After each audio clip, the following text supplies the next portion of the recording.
Merci Madame la Présidente. Mes chers collègues, 80 milliards d'euros, c'est le chiffre que l'Union européenne s'apprête à verser dans le cadre de l'instrument de voisinage rebaptisé Global Europe.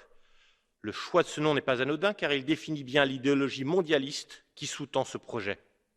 80 milliards d'euros pour, nous explique-t-on, répondre dans le monde la démocratie, les droits de l'homme, assurer de bonne gouvernance et fournir une protection internationale aux réfugiés et aux migrants. Ce discours fait écho au messianisme d'hier de George W. Bush. Il n'est pas militaire, mais il revêt la même forme d'un néocolonialisme de bonne conscience de l'Union européenne, qui croit devoir imposer son modèle à tous les peuples du monde, alors que tout démontre que celui-ci est désormais synonyme de faiblesse et d'effacement dans le concert des nations. Certains aspects de l'utilisation de ces fonds sont certes louables s'ils ne correspondaient pas à une charité mal ordonnée. Comment faire comprendre aux Européens que 80 milliards d'euros de leurs impôts vont être versés pour des objectifs souvent irréalistes?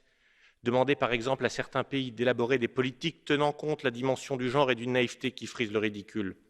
Si nous aidons les pays tiers, exigeons en retour des contreparties effectives, comme une lutte contre l'immigration qui nous submerge, ou encore qu'ils acceptent le retour des délinquants étrangers dans leur pays d'origine, ces mesures marqueraient un bon début.